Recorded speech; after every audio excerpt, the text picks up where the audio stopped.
Imagine this. You are 25 years old, and you have already done more than most people twice your age. You joined the United States Navy. You served aboard the USS Nimitz. You were one of the top students in A School, the Navy's technical training program, where sailors learn the job they will do in service. Your instructor remembered you, not because you demanded to be remembered, but because you were the kind of person who left an impression without trying. You came home from serving your country with your whole life still in front of you. You had a name the streets knew you by. Hannah Bandz. You had a style that turned heads. You had a voice that could fill a room. You had a mother who loved you so completely that she could tell you the exact time of every phone call, every text message, every moment she knew where you were in the days before everything changed.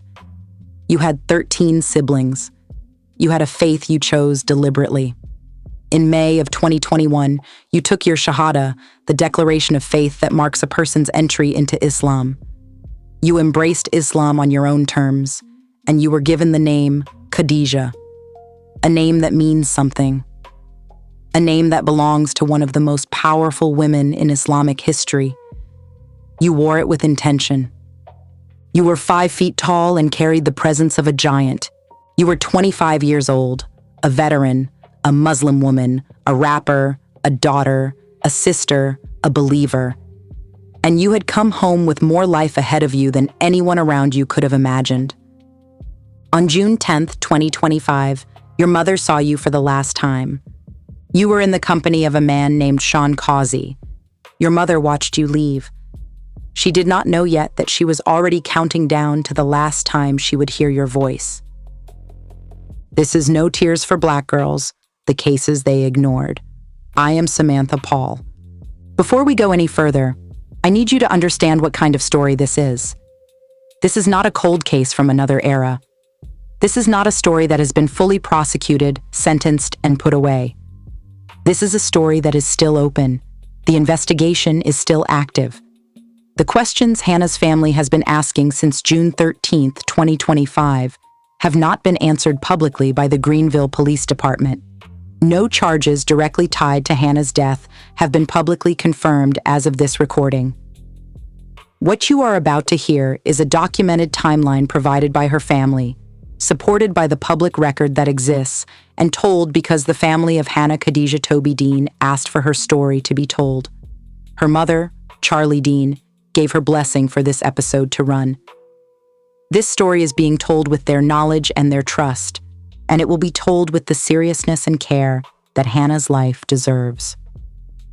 This episode contains discussion of suspicious death, potential foul play, possible concealment of evidence, and systemic investigative failure. Take care of yourself while you listen.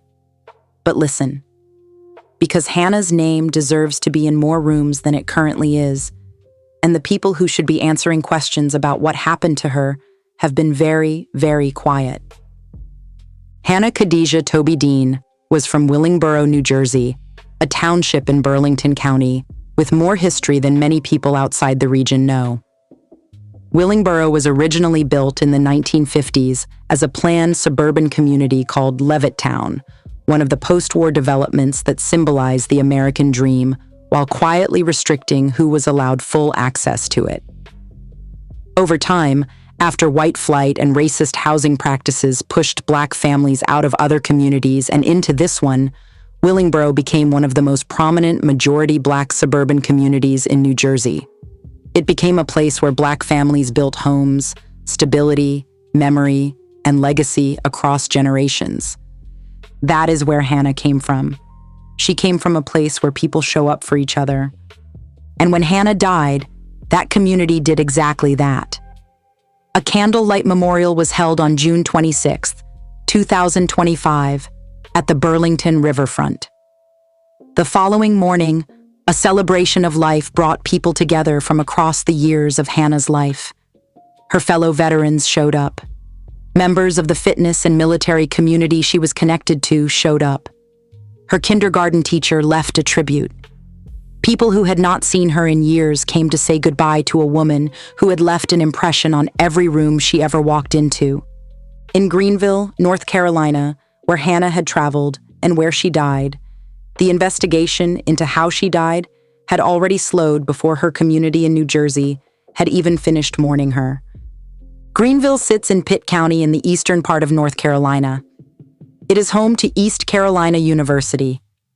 It is a mid-sized city with a police department and public institutions that cannot credibly point to a lack of resources as the reason a case did not move with urgency. It is the kind of place where things are supposed to work. But Eastern North Carolina also has a history Black families know too well. About 40 minutes from Greenville, in Edgecombe County, the region lived through what became known as the Seven Bridges Road killings, a series of murders in which Black women were found dead over a span of years while law enforcement was slow to fully confront what was happening. A man was ultimately convicted of one murder, while the families of the other women were left with what families of Black women in this country are too often left with: partial answers, incomplete justice, and the sickening feeling that if the victims had looked different, the response might have too. That history matters here, not because Hannah's case is the same case, but because it happened in the same region and inside the same broader culture of neglect. That pattern shows up in other ways too. In 2022, local reporting on traffic stop data in eastern North Carolina found that Black people in Greenville were being searched during traffic stops at rates that did not match their share of the local population. Public police accountability data has also shown sharp racial disparities in low-level arrests. Community groups in Greenville spent years pushing the city to acknowledge the gap between how Black residents and white residents experience law enforcement. And then, in June of 2025, the same month Hannah died in Greenville, the city's Racial Equity and Economic Mobility Commission, created to address those disparities, disbanded. This is the city where Hannah died. This is the police department that was supposed to find out what happened to her. Here is the timeline as Hannah's family has documented it. On June 10th, 2025, Hannah's mother saw her daughter for the last time. Hannah was in the company of Sean Causey. She left. On June 11th, at 5:30 in the morning, Hannah contacted her mother and said she had arrived safely in Greenville, North Carolina. Her mother noted the time. She always noted the time. That is what mothers do when love has made them attentive in ways the world often underestimates. On June 12th, at 4 o'clock in the afternoon, Hannah called her mother again. She said she was preparing dinner. At that time, she was at the residence of a woman named Vanessa Barber in Greenville. This was the last time Hannah's mother heard her daughter's voice in a normal conversation, the last time she got to tell herself everything was fine, the last 4 p.m. that would ever feel ordinary. Then June 13th came. At approximately 2 o'clock in the morning, Hannah spoke with a family member and expressed fear for her safety. Not discomfort, not uncertainty. Fear. A documented communication in the early hours of the morning from a young woman telling family that she was scared. At 11:46 that same morning, less than 10 hours later, the Willingboro Police Department notified Toby-Dean that her daughter had been pronounced dead. 9 hours and 46 minutes. That is the distance between Hannah telling family she was afraid and Hannah's mother getting the call that her daughter was gone. When police notified Toby-Dean, they also gave her Sean Causey's phone number. So Hannah's mother did what mothers do when the world stops making sense. She started calling people. She called Sean Causey. She called Vanessa Barber. According to the family's account, Sean Causey's response to the mother of the woman who had just died was not sorrow, not explanation, not help. It was a warning repeated more than once. Do not blame me. Do not blame me. Do not blame me. Vanessa Barber told Toby-Dean that she and Sean Causey were cousins. It was later discovered that they also share a child together. They were not simply distant relatives passing through the same story. Their lives were tied together, and Hannah died inside that world.